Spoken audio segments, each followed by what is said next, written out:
περπατώ στην αφάνεια της έγκομης, σκέφτομαι τους θεούς, τον Κερασφόρο, τον Θεό Επιταλάντου, την Αστάρτη, την Ίσιδα, την Αθόρ και αφουγκράζομαι τη φυγή τους. Όταν περπατώ στη Σαλαμίνα, μετρώ 11 αιώνες δόξας, μετρώ μνήμες περηφάνειας, μετρώ λέξεις ελληνικές, μετρώ την Αντιγόνη και προσμετρώ την επάνωδό τους. Όταν περπατώ στην Αρσινόη, αναλογίζομαι τα κοιονόκρανα, τον Δία και τον Άδωνη, την απελπισία του νοικοκρέοντα, τον κενοτάφιο, τα πρόσωπα, τα χρυσά φύλλα, τις σφίγγες, τα πύληνα αλάβαστρα και ανακαλώ τον πόνο τους. Όταν περπατώ στη Κωνσταντία, ψάχνω μαρμαρωμένες βασιλικές, λιμάνια και καρνάγια, αγίους και επισκόπους και συνειδητοποιώ το εύθραυστο κατάλοιπο της κρατεάς αυτοκρατορίας και προσκυνώ το πέρασμά της.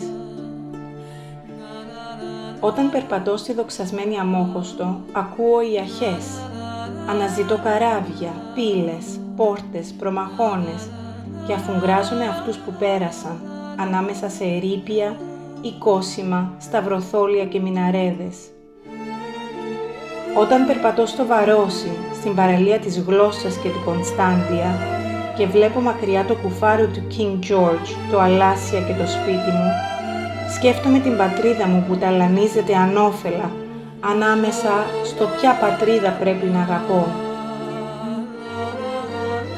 Οι πόλεις μου γεννιούνται, λάμπουν και χάνονται, μετακινούνται πιο πέρα, ξαναγεννιούνται, ξαναλάμπουν και ξαναχάνονται και συναριθμώ τον αφανισμό τους.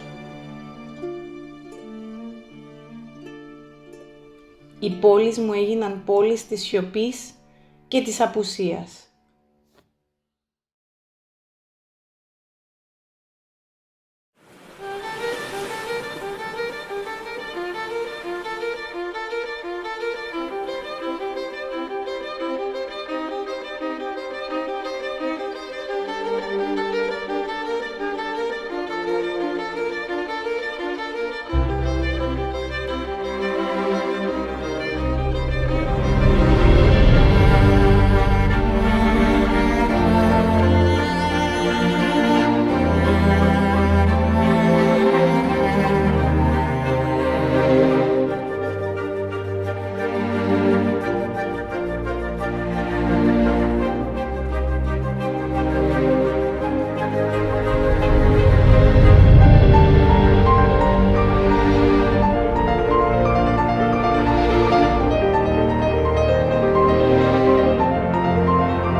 Your Excellency, distinguished guests, dear members of the Cypriot diaspora, dear friends, good evening and welcome to the Cyprus House.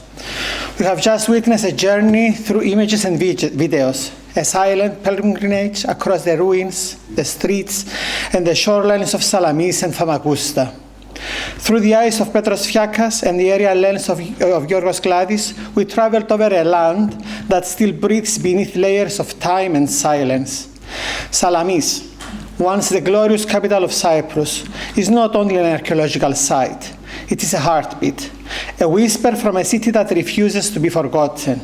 Its temples and mosaics, its amphitheater and walls still speak of the civilization that once defined our island, of beauty, of strength, and of continuity.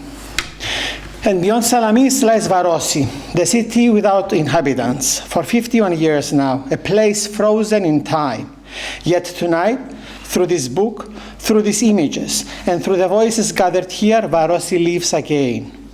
We walk its neighborhoods, we hear the sea against its empty hotels, we see the shadows of children once playing in its streets.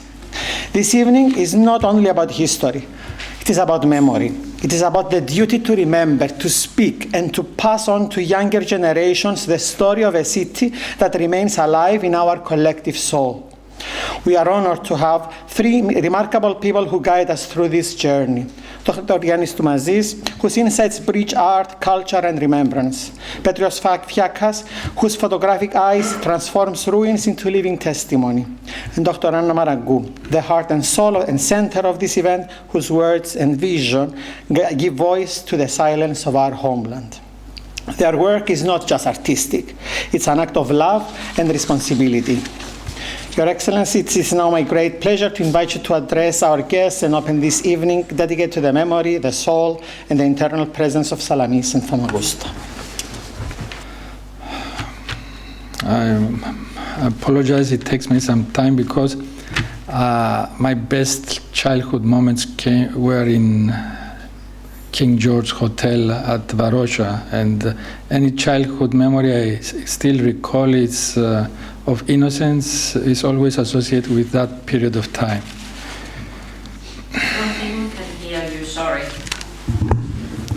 Everyone, dear audience, it is always moving to gather for an evening that connects us not only to our past, but to the exploration of the essence of who we are. Cyprus is a contemporary state with a buzzing economy in transition, while macroeconomic indicators place us way above the average of the European Union. At the same time, we lay on the grounds of ancient civilizations with a vast cultural heritage that goes back in time almost 12 millennia. Geography always affected our history. We are situated in a crossroad between three continents, which sometimes is a cause of suffering for its people, but also of opportunities because of our island's unique geopolitical importance. The images we have just seen take us to Salamis and Famagusta, to a city which part of it, where the displaced inhabitants used to thrive, has been waiting in silence for over half a century. Yet in that silence, there is still echoes, still memory, still presence. The city may have no inhabitants, but it has not been abandoned. It lives within all of us, in our stories, in our art, in the collective conscience of Cyprus. Tonight's event reminds us that art can be a powerful form of remembrance. Through art, we revisit places that war has divided and time has tried to erase. Through art, we give voice to what can no longer speak for itself. We are honored to have with us two of the three people whose work and spirit guide this journey. Anna Maraγκού, one of the Cyprus' most respected art historians, whose dedication to Famagusta and Salamis has been lifelong. Through her books, her guided tours, and her activities, she has given us a way to see beyond the ceasefire line and to feel what still breathes there. She reminds us that memory is an act of courage. Pέτρου Φιάκκα, whose evocative photographs capture not only the physical landscape, but the emotional one, the textures of memory, the light of nostalgia, the persistence of hope. And Γιώργου Κλάδη, through his art, whose aerial photographs offer us a new perspective, almost as if the land itself were showing us its wounds and its beauty from above. Together, they weave an image of Cyprus that is both ancient and contemporary, a land of resilience, of longing, and of faith in return. I wish to thank each of them for helping us remember, not passively, but creatively. Because to remember creatively is to keep our story alive. It is now my pleasure to invite to the stage Giannis Toumasis, a family friend, a scholar, and one of the most respected voices in Cypriot culture. Mr. Toumasis has devoted his career to the promotion of cultural dialogue and artistic heritage. As former Deputy Minister of Culture, Director of the Pieridis Foundation, and founder of the Lanidis Foundation and the Nicosia Municipal Arts Center, he has shaped the very landscape of contemporary art in Cyprus. Through his vision, Cypriot artists have found new paths to connect with the world, and Cypriot history has found new ways to speak to the present.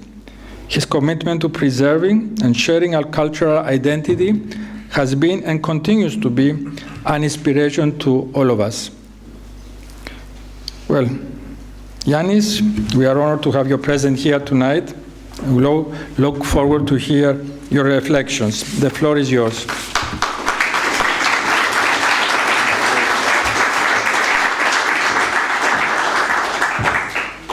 Thank you very much, dear Ambassador, dear Kyriakos, ladies and gentlemen, dear friends, good evening. Kalispera σας.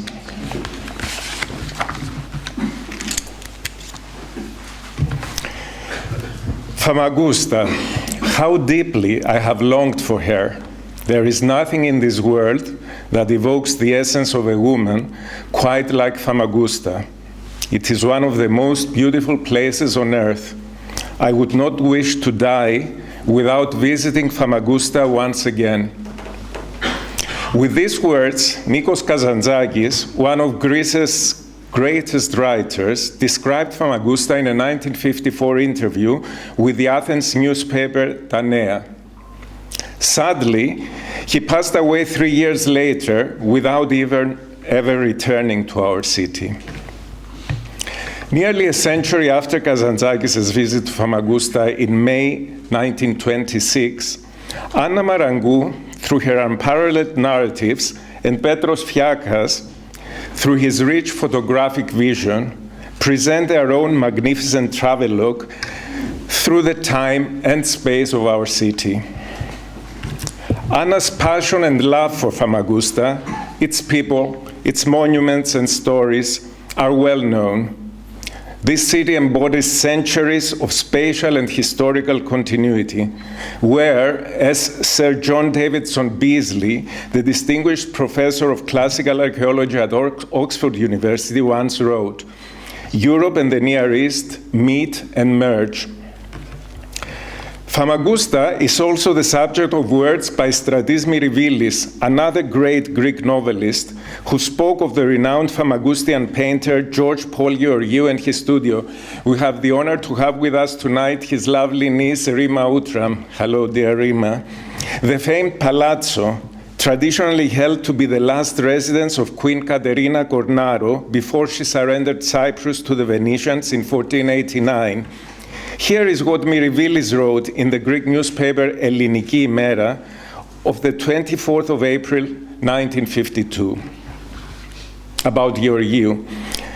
Working inside a ruined medieval palace, surrounded by countless Gothic and Neo-Byzantine buildings, with minarets piercing the sky and strangely attached to Christian cathedrals, encircled by the magnificent Venetian walls upon which the spirit of Shakespeare and the enchanting shadow of Desdemona still linger, he creates his work, the pictorial myth of Cyprus, born from the heart of a passionate Cypriot artist. In much the same way, Anna's words and Petros' gaze paint the past and present of Greater Famagusta, a city that has defined and continues to define, in essential and decisive ways, the course of Cyprus, bringing to life the medieval jewel of the Levant, and for the past half-century, the silent city, the city of longing. 3 elegantly produced volumes by Torodakio Publishers in Athens under the general title Walking Through the Kingdom of Salamis faithfully trace the city's journey towards its maturity. As Anna writes, this book lives, journeys, and identifies with the kingdom of Salamis, which becomes one with Famagusta of unparalleled glory and inevitable downfall, and with Varosha, yesterday, today, and every day. Every time the Turks trample upon the people, the sea, the gymnasium, the Lyceum, Independence Street, Democracy Street, Hermes Street, every time they desecrate the memories of fathers, grandfathers, grandmothers, brothers, mothers, children. It converses with the land and the people of the villages we lost, we yearn for, and see only in dreams and in photographs. The bitter truth is that those of us who still carry memories of our city's greatness grow fewer with each passing year. Our memories slowly fade, transforming into a mythology of sorrow and an unending, unfulfilled longing. It is exactly for this reason that Anna's trilogy is both essential and precious. The first book of the series, The Cities of Silence, Engomi, Salamis, Arsinoi, Konstantia, takes us back to the very origins of Famagusta, shedding light to the island's deep foundations. When Troodos rose from the sea and over a long period of time formed the island of Cyprus, copper shaped its destiny and its development. The ancient cities of Engomi and Salamis, where this precious metal was transported and processed, inevitably took the island's fate into their hands. The ports of the eastern coast fostered growth and prosperity, attracting commerce, merchants, travelers, and of course, wealth. The book is undoubtedly noteworthy because it presents a broader picture of the city and of the island, one that is often overlooked. As Anna notes, her aim is to show how we made it, how we developed a remarkable culture of our own, often influenced by the kingdoms and powerful nations that surrounded us and still surround us. Indeed, is that not our reality today? Our island is tossed upon the turbulent seas of the southeastern Mediterranean, where geopolitical currents threaten to erupt like subterranean magma beneath us. From the transformation of Engomi into Salamis, and from there into Arsinoi and Konstantia, emerges the remarkable adaptability of Cypriots to ever-changing realities. Small and vulnerable, yet deeply connected to their land, to our land, and always open to others. Cypriots possess an extraordinary capacity for adaptation, a capacity that embraces the sea and welcomes the cosmopolitan spirit of the world. We are a port of East and West, a gateway that both welcomes and sends forth, exporting minerals and people, a port whose history is written in the stories of all who have embarked and disembarked within its embrace.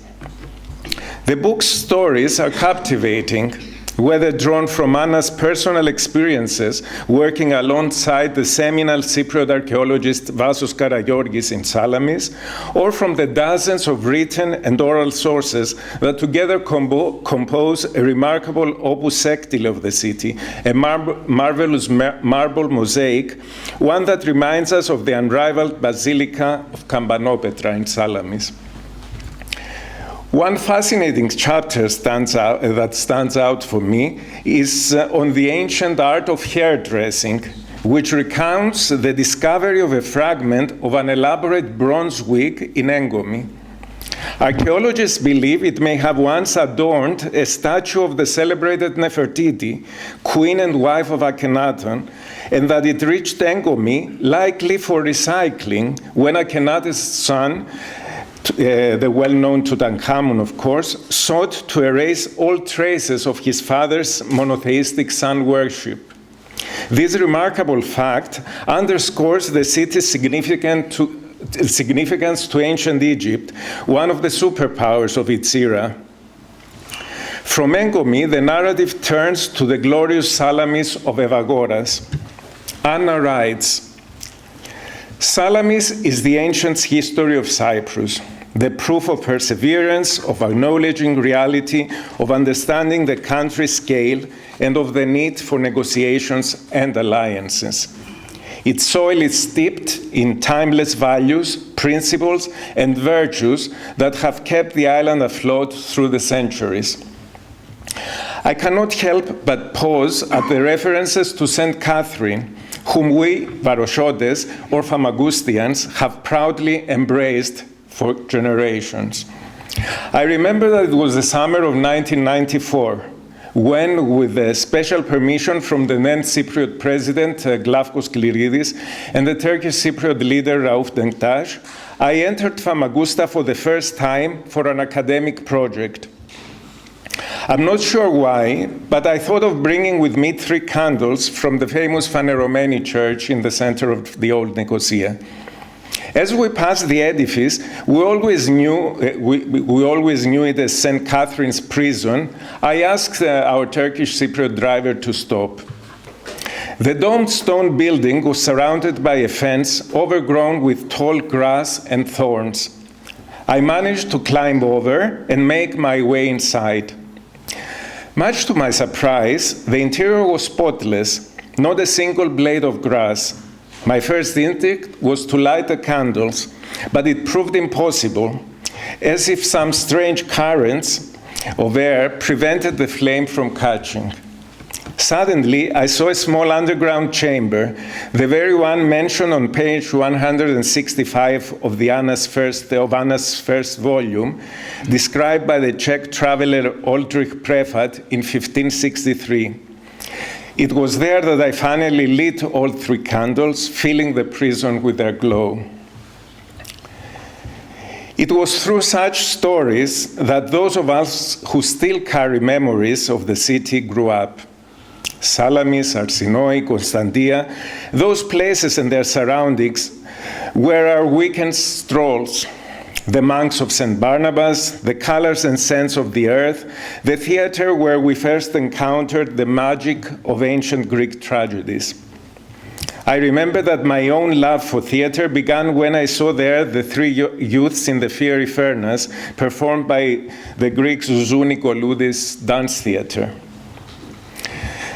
That same sacred emotion returned years later, along with thousands of fellow citizens, when in my capacity as chairman of the Cyprus State Theatre, I welcomed the audience together with our Turkish Cypriot friend Serdar Atay to Evripidis Hippolytus on the 11th of September 2015.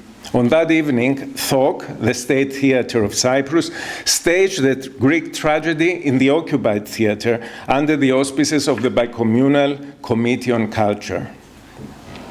The story of the book continues. The second and most extensive volume of the trilogy is devoted to Famagusta from the Frankish period in the 12th century to the present. Famagusta, encircled by the mighty walls built by Count Ercole Martinengo of Brescia and admired by Giulio Savorgnan, designer of Nicosia's fortifications. Where we stand today, it must be said that all depends on Famagusta, Savorgnan reported to the Serenissima. Famagusta is the foundation and the head of all Cyprus. Solamente Famagosta. At the beginning was the Famagusta of the Lusignans, who held it for nearly 4 centuries, from the 12th to the 15th, and left behind monuments of unparalleled beauty and significance. A city that rightly transformed into a bustling, dynamic, multicultural center of the Eastern Mediterranean. Merchants from every nation, nobles, troubadours, soldiers and priests, scribes and craftsmen established a city comparable to Jerusalem, the New Jerusalem. The old medieval city was populated by merchant quarters of Venetians, Genoese, Pisans, Neapolitans, Marseillais, Syrians, and others, establishing Famagusta as a vital hub for transshipment trade between East and West. Fortified by Martinengo's formidable walls, Famagusta became the most important port of the Eastern Mediterranean and its wealthiest cities, one of its wealthiest cities, renowned for its numerous churches. Tradition holds that Famagusta had approximately 365 churches, one for each day of the year.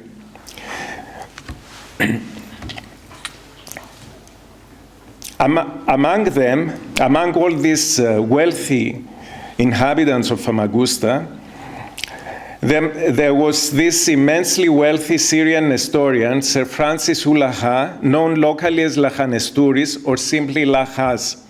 The fascinating accounts of the philanthropic Lahas, with his considerable riches, as recounted by Anna, provide just a glimpse of the multicultural life and people of this city. It was adorned with palaces and numerous other buildings, among which the still standing Gothic Cathedral of St. Nicholas, built by the Lusignans. In this church, the Frankish king of Cyprus were crowned also as kings of Jerusalem and of Armenia. In 1373, Famagusta was seized by the Genoese, whose powerful navy maintained control of the city for nearly a century.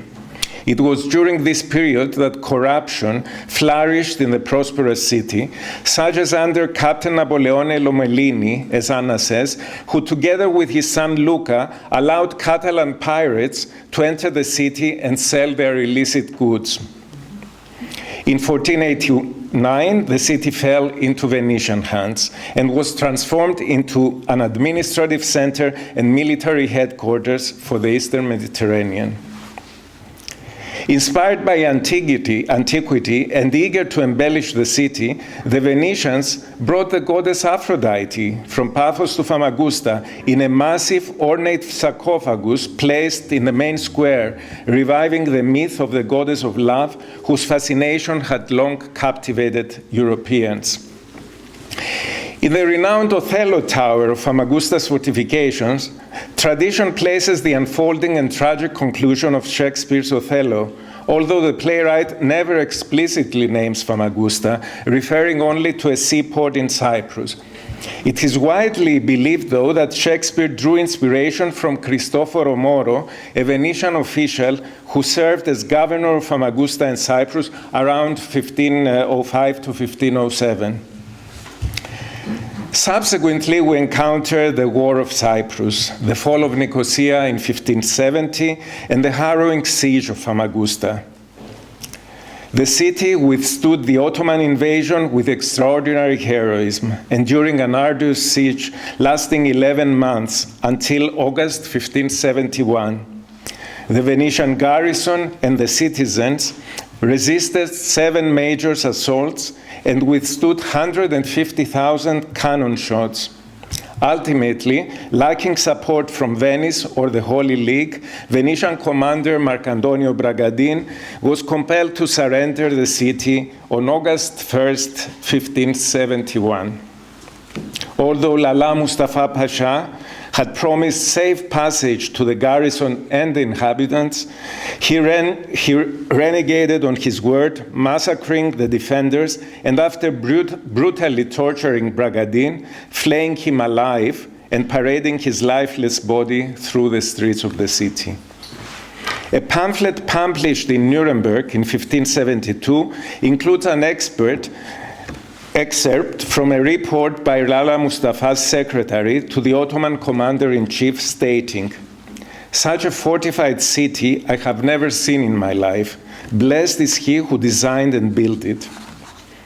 As Anna aptly observes, one thing is certain, the city of Famagusta did not fall to the Lombards, to the Genoese, nor to the Ottoman Turks. It was surrendered to save itself, just as Salamis had been in antiquity, however irrational or strange that may seem to us today. In 1573, by decree of the Sultan, the Ottomans expelled Christians from the walled city, what we now call Old Famagusta, and forced them to settle outside the walls, further south, creating a suburb. The Turkish word for suburb, varush, or gardens outside the city, gave the area its name, Varosha, or Varosi. The name Varosha prevailed throughout the Ottoman period and largely under British rule, as it appeared in official documents. The city's inhabitants drew a clear distinction. Famagusta referred to the old city, inhabited almost exclusively by Turkish Cypriots, while over time, Famagusta also came to denote Varosha, and Old Famagusta was used for the old city. In 1878, following the Congress of Berlin, Cyprus passed into British hands, initially as a protectorate. The city then began to grow anew. The British improved and expanded the port, and in 1905 connected it by railway to the capital Nicosia, establishing the Cyprus Government Railway headquarters there. From 1914, Cyprus became a British possession, and from 1925 to 1960, a crown colony. The second volume of the trilogy overflows with captivating tales from this long history. Shipyards and dry docks, Our Lady of the Carmelites, notaries, bankers, accountants, and moneylenders, Genoese captains, sultans, and caliphs, the bastion of the archer and ironmonger's shops. It recounts historical or public figures such as Jambulat Pasha, the brothers Luigi and Alessandro Palma di Cesnola, plunderers, unfortunately, of the major Cypriot antiquities, George Jeffrey and Theophilus Mogapgap, both of whom had a lasting impact on the field of Cypriot archaeology, renowned artists George Paul Georgiou, Nobel laureates George Seferis and Odysseas Elitis, who were frequent visitors and friend of Evangelos Louisou, and the British sculptor Laurie Bird. Through Anna's narrative mastery and Petros' meticulous photographic detail, an extraordinary peripatetic chronicle of people, places, and memory unfolds, a gospel of the city for each and every one of us. Until we arrive at the bitter present, when history dealt yet another grave betrayal to Cyprus, this time 4 centuries after the siege of Famagusta, in 1974, of course. In August, again, of that year, Famagusta once again came under Turkish control. The third and last volume turns to the broader Famagusta district, its magnificent works and the days of our free and occupied villages, from Achna to Avgoru, Angastina to Syngrasi, from the massacres of Aloa, Maratha, and Sandalaris to Stili and Gaiduras, but also Ayanapa, Sotira, Frenaros, and Leopetri.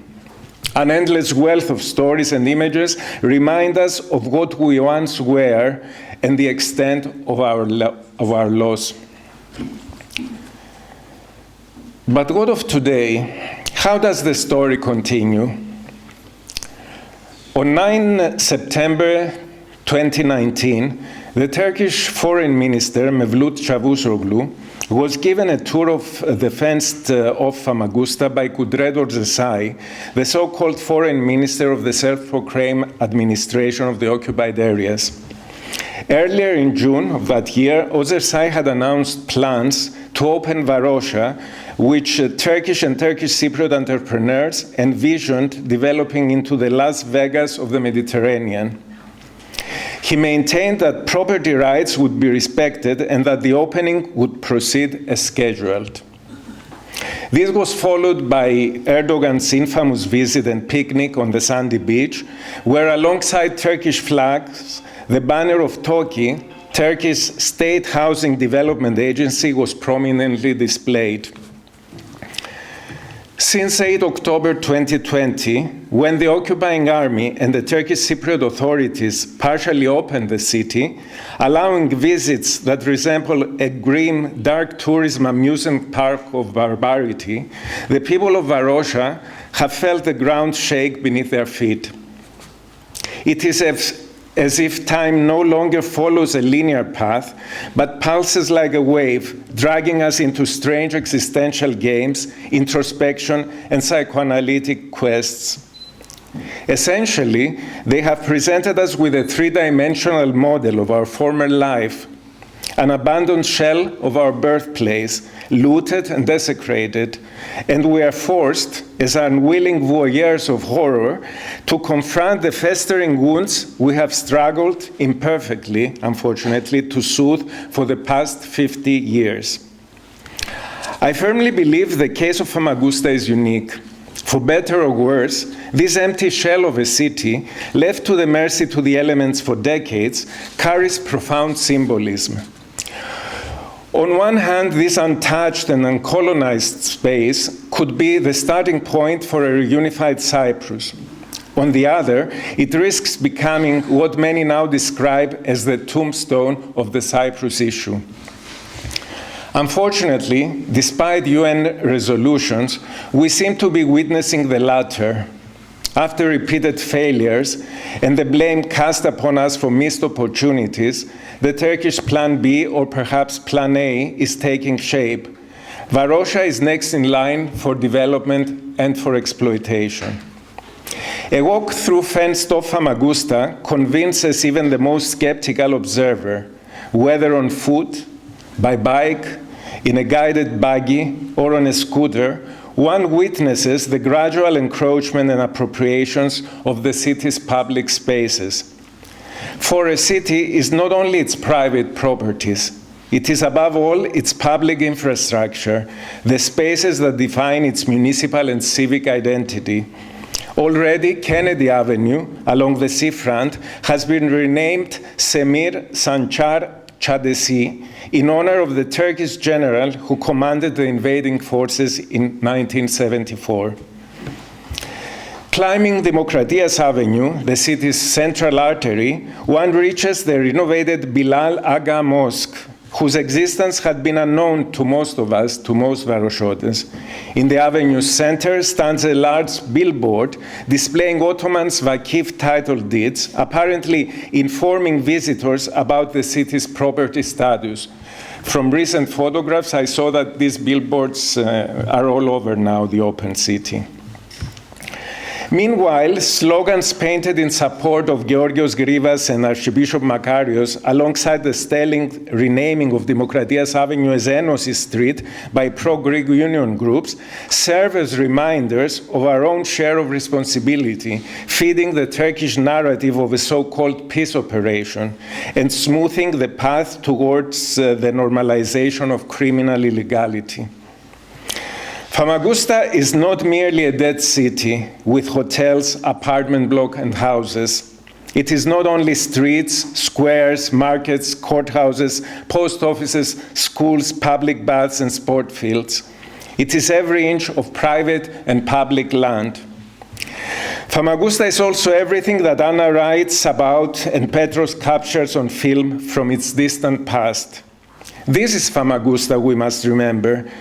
This is Famagusta we must reclaim, working together with our Turkish Cypriot compatriots to reimagine the future of our city in a reunited Cyprus.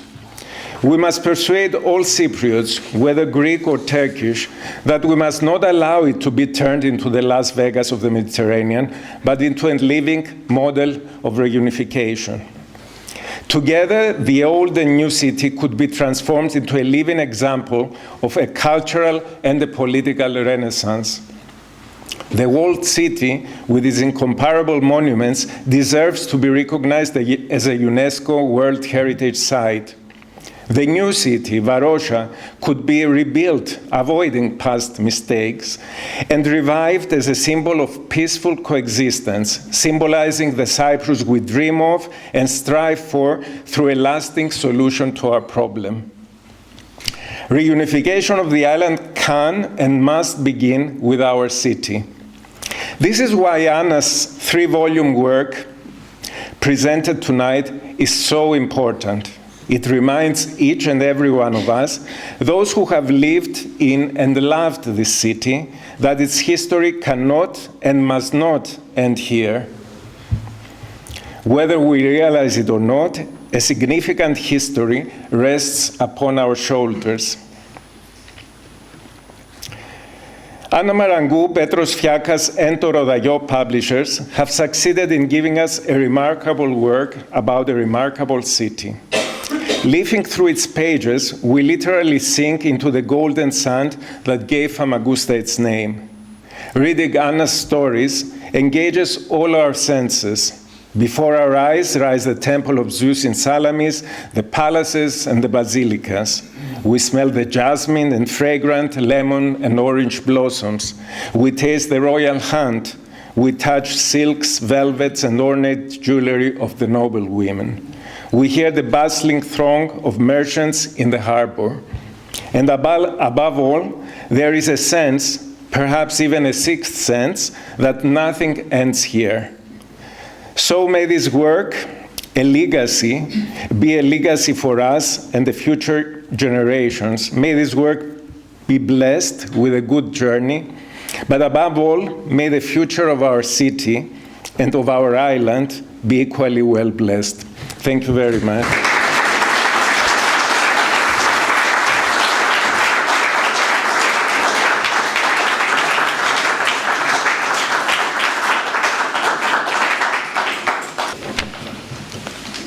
Your Excellency, dear Giannis, thank you very much for a very touching speech. Dear Mario, ladies and gentlemen, fellow Famagustians, αγαπητοί παρουσιώτες, warm thank you for your presence at this evening's event. Special thanks to Dr. Kyrιακός Kouros, our High Commissioner of the Republic of Cyprus in London, and of course to Dr. Vasiliki Kassianidou, our Deputy Minister of Culture, who together successfully organized the presentation of this trilogy, Walking Through the Kingdom of Salamis. Thank you, Mario, very much for the perfect collaboration and the work you have put into today's successful event. I would like to express, of course, my appreciation to Dr. Giannis Toumasis for the honor of presenting the trilogy, and of course to my compatriot from Famagusta, Pέτρου Φιάκκα, to whom the beauty and aesthetic quality of the book are entirely owed. Without forgetting, of course, the publishing house to Rodakio in Athens, and in particular, Julia Tseakiri and Achillias Jalas, who edited the trilogy with care and special affection. But most of you may have already wondered why the 3-volume work refers only to the kingdom of Salamis.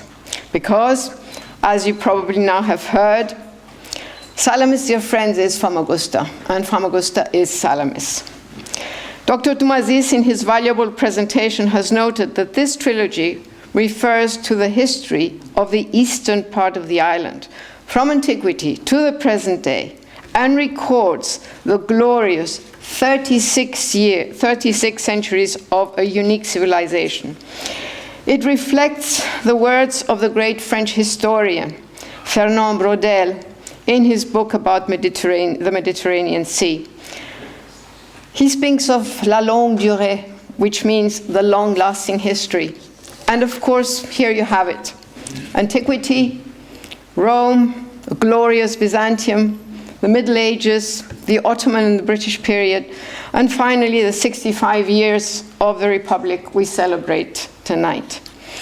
Throughout these 36 centuries of culture and civilization at the easternmost corner of the Mediterranean, there are 2 key words that prevail. The one is the ports, and the other, of course, is commerce.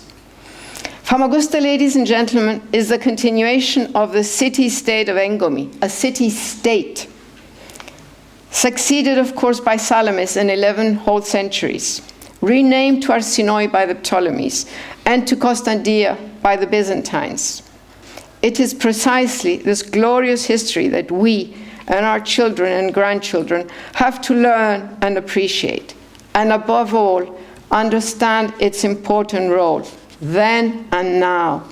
It is only through this knowledge that eventually, someday, we will be able to cherish it. And that's the only way we can protect it. In this very same week, this trilogy was presented at the University of Vienna.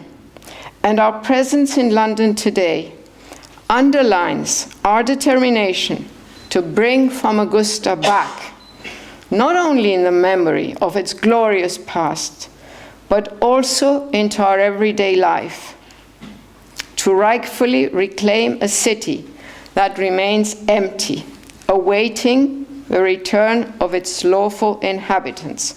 A city whose future is both endangered and degraded daily by the Turkish armed forces, whilst promoting what is called the dark tourism. The walled city of Famagusta, as well as that of Nicosia, together with the archaeological site of Salamis, should have been included from the very first day of our republic in UNESCO's World Heritage List.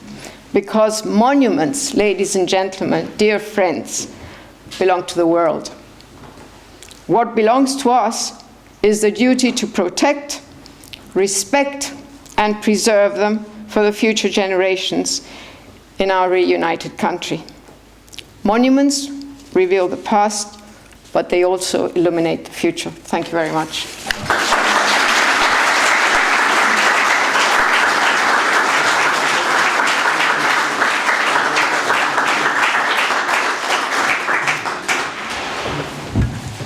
Thank you to the three of you for bringing a city back into life, for creating new memories for those who had memories, and for making the younger generation want to explore the city. I think it's time for some Cyprus wine and some pastries from Cyprus. So you are all welcome for the reception to the next room. Thank you all for being here tonight.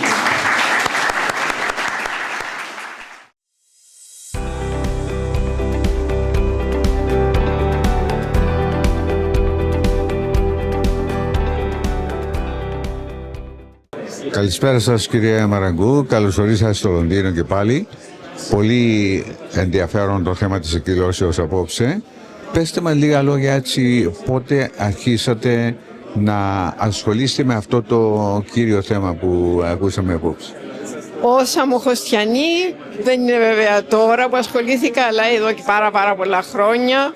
Αυτό το βιβλίο βασικά περιλαμβάνει όλη την ιστορία της ανατολικής παριάς του τόπου μας, από την αρχαιότητα μέχρι και σήμερα, μέχρι τη μέρα που το βιβλίο αυτό πήγε στο τυπογραφείο το 2024.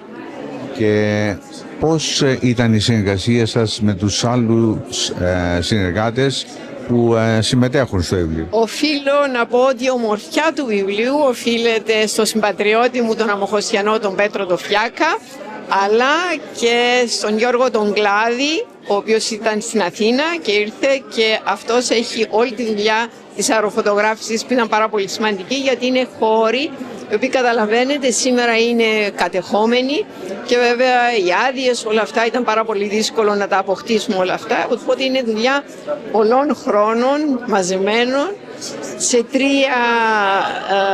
είναι τρία βιβλία, είναι μια τριλογία. Ένα πρώτο βιβλίο για τις αρχαίες πόλεις, τις πόλεις της σιωπής όπως το λέμε.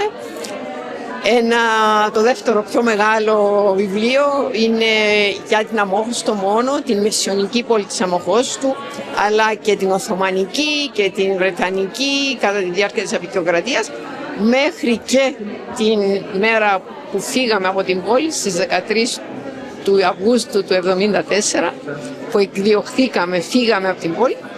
Και ο τρίτος τόμος είναι η επαρχία της Αμμοχώστου, γιατί καταλαβαίνετε ότι αν δεν υπήρχε αυτή η πλούσια επαρχία, θα ήταν πολύ διαφορετική η πορεία της πόλης της Αμμοχώστου και το λιμάνι της κυρίως, γιατί εξαρτώταν από τη μεγάλη πεδιάδα που έχει η ανατολική πλευρά της Κύπρου, τη Μεσαωρία. Είναι και οι τρεις τόμοι εκδοθήκανε ταυτόχρονα το 2020. Σε μία θήκη, οπότε όταν κάποιος παίρνει το βιβλίο, παίρνει και τους τρεις τόμους. Ναι. Ναι. Ποια ήταν η ανταπόκριση μέχρι τώρα?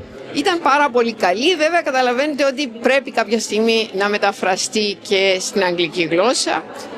Θεωρώ ότι και στην τουρκική γλώσσα θα πρέπει να μεταφραστεί το βιβλίο. Στην Κύπρο παρουσιάστηκε πέρυσι τον Δεκέμβριο και εντάξει, πάμε πολύ καλά. Νομίζω ότι η δική μου άποψη θα αποτελούσε θέμα διαλέξεων.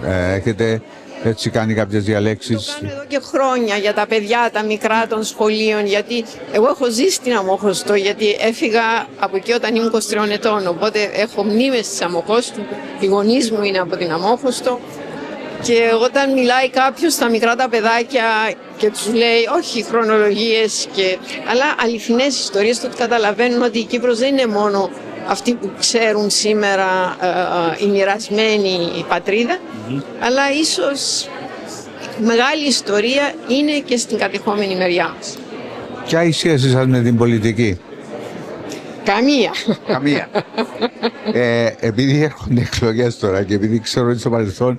Στο παρελθόν όταν ήμουν νέα, ναι, το προσπάθησα, αλλά νομίζω ότι είναι πιο σημαντική η δουλειά να εμπεδώσει ο κόσμος μας τη σημασία του τόπου μας, όπως πολύ σωστά είπε ο Γιάννης Τουμάζης, ότι δεν είναι μόνο ιδιωτική περιουσία, είναι η πόλη. Είναι το σύνολο της πόλης, είναι η δομή αυτής της ανατολικής πλευράς που είναι μια αγκαλιά προς τη Συρία απέναντι. Άλλη ιδιομορφία των Βαροσωτών, άλλη ιδιομορφία των Λευκοσιατών, είναι πιο κλειστή. Εμείς είμαστε πιο ανοιχτοί άνθρωποι. Οπότε αυτά πρέπει να δώσουμε, να μην αφήσουμε αυτό το πράγμα να χαθεί και βέβαια να παλέψουμε να επιστρέψουμε. Ποια είναι η επόμενη σας εργασία, προετοιμάζετε κάτι νέο, κάτι καινούργιο? Ετοιμάζομαστε για παρουσίες των μνημείων μας περισσότερα για την Προεδρία της Κύπρου, την Προεδρία της Ευρώπης που θα έχει η Κύπρος, οπότε θα έχουμε ένα χρόνο έτσι αρκετή δουλειά μέχρι την επόμενη περιπέτεια. Θα γίνουν κάποιες διαλέξεις και παρουσίαση των τόμων. Και στα σχολεία δουλεύουμε με διαλέξεις για τα παιδιά. Το βιβλίο θα πρέπει να πάει και στην εκπαίδευση όλη. Είναι ένα βιβλίο που δεν είναι ακαδημαϊκό, διαβάζεται, έχει ιστορίες, είναι ιστορίες ανθρώπων που νομίζω ενδιαφέρει ακόμη περισσότερο. Αυτό θα κάνουμε μελλοντικά, ναι. Ωραία.